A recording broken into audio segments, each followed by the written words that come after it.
बड़े अच्छी मुलाजमत पर था, शादी का प्रोग्राम बन गया।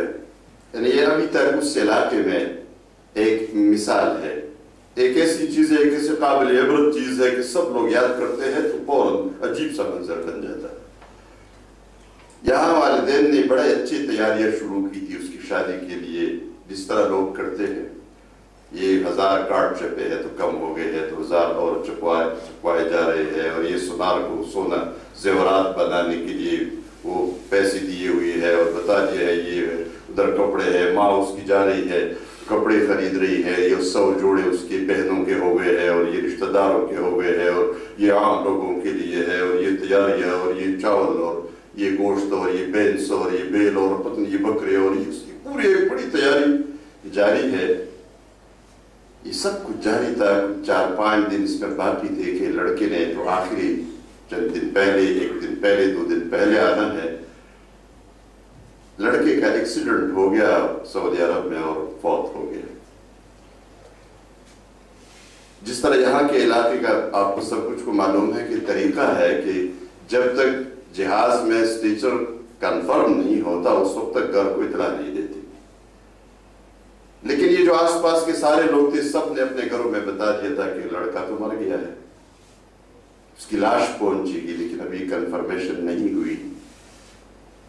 बाप को भी पता नहीं, माँ को भी पता नहीं, लेकिन ये जो आसपास गांव के सब लोग हैं, सब उस सुनार को भी पता है जो जेवर बना रहा है, वो जो देगी पकाने वाला आदमी है उसको भी पता है, वो जो दुकानदार है उसको भी पता है, टेलर जिसको कपड़े दिए गए हैं सिलाई के लिए उसको भी मालूम है।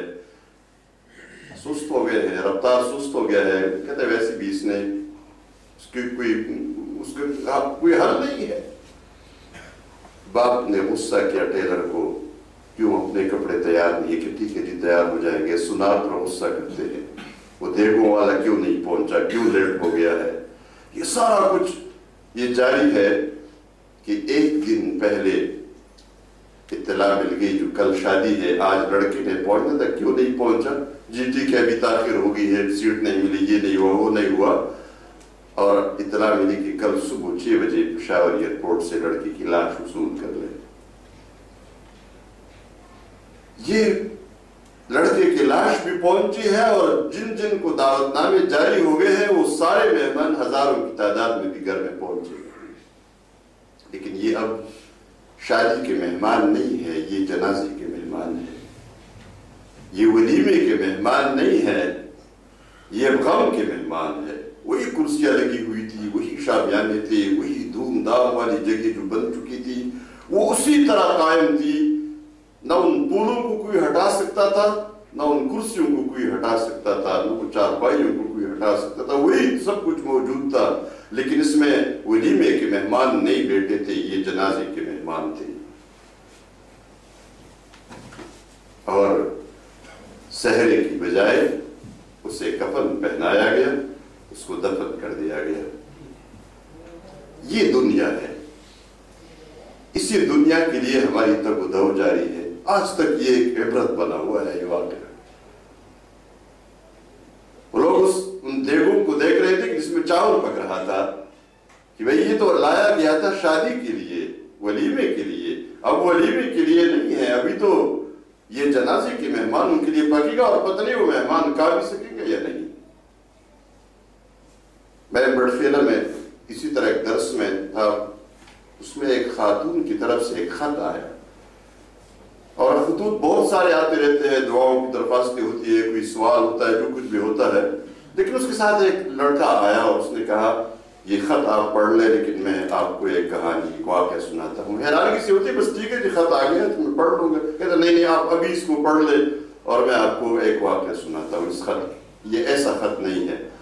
मैंने कहा बताया क्या वाक़या है। कहते ये जिस खातून की तरफ से दरख्वास्त है कि मेरे लिए, मेरे बच्चे फौत हो गए हैं तो मेरे लिए इस्तिकामत की और सब्र की दुआ करे। तो इसके दो बच्चे थे जवान, और दोनों की एक ही दिन शादी थी। उधर मलाकड़ एजेंसी में ये गांव है, और पेशावर से बारात ने आना था।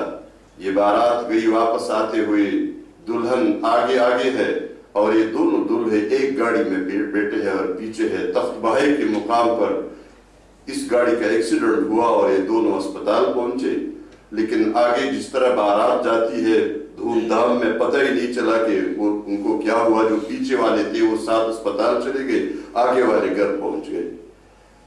माँ ने भी अपने खूबसूरत कपड़े पहने हैं, इंतजार कर रही है, दुल्हन पहुंच चुकी है, घर के अंदर धूमधाम है, खुशियां है। लड़की कहाँ है, दूल्हे कहाँ है? इस इंतजार में 2-3 घंटे नहीं गुजरे थे कि दोनों की लाशें पहुंच गई घर में। और अचानक वो सब कुछ बदल गया और अब ये माहौल बन गया है, ये गम का घर है, ये शादियों का घर नहीं।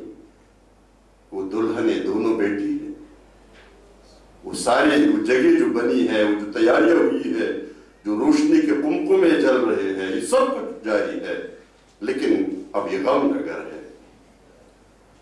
कहते हैं इन लड़कों की माँ कह रही है मेरे लिए सब्र और इस्तिकामत की दुआ कीजिए। ये दुनिया है हमारी, इस दुनिया के लिए कौन कितना कमाएगा, कितना इसके लिए जमा करेगा, कितना जमा करेगा।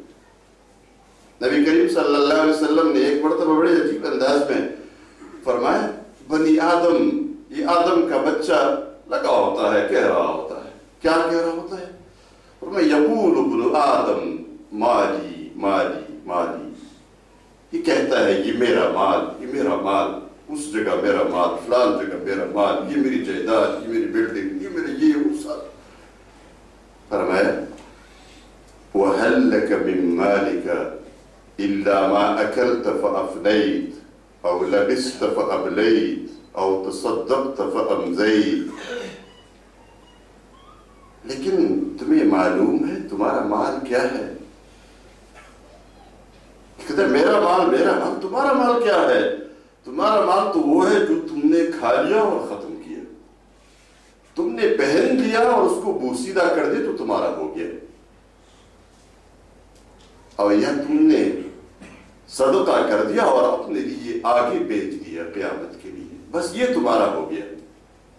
इसके अलावा वमा सिवा ज़ालिक फ़ज़ाहिबुन व तारिकुहु लिन्नास, जो इसके अलावा है तू इससे जा रहा है और ये लोगों के लिए छोड़ रहा है। अब लोगों की मर्जी है, लोगों की मर्जी है, जो उसके साथ करना चाहे करे।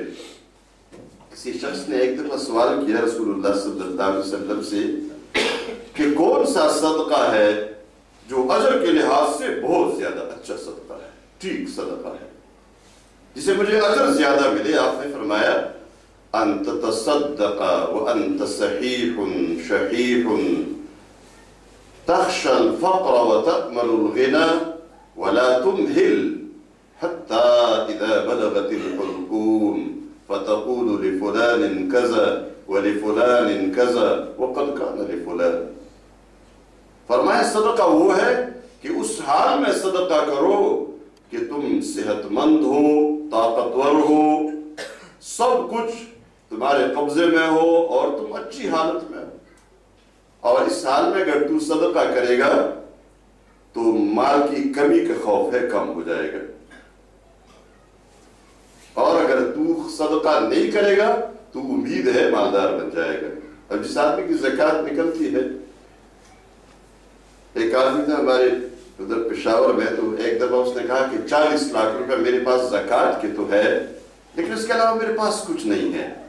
मैंने उससे एक सवाल किया कि ये 40 लाख रुपए ज़कात की कोई अलग तो आसमान से नहीं उतरते, ये तो 40वां हिस्सा है आपके माल का, जिससे निकला है ये 40 लाख, वो कहाँ गया?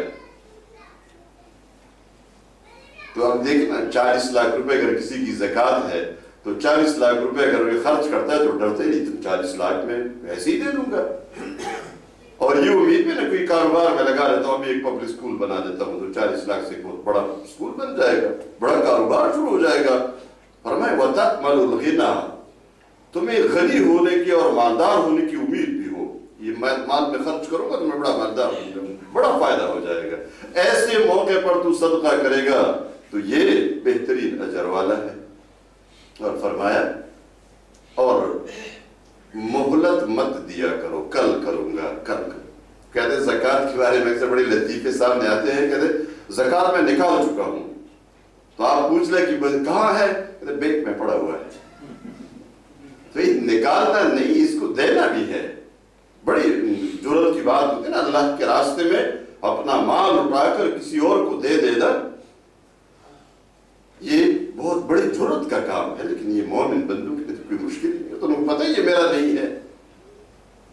فرمائے مہلت مت دیا کرو، یہ نہیں کہ آج اور کل نہیں، بس دے دو.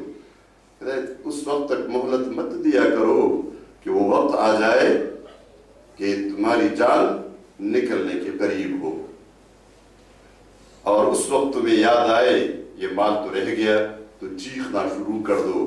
فَتَقُولُ لِفُلَانٍ كَذَا وَلِفُلَانٍ كَذَا، وہ فلان جو میرا مال ہے اس کو دے دو، وہ فلان جگہ جو زمین ہے اس کو دے دو، وہ جو بینک میں پڑا ہوا ہے وہ فلانی کو دے دو، یہ فلانی کو دے دو. فرمائے وَقَدْ كَانَ لِفُلَانٍ.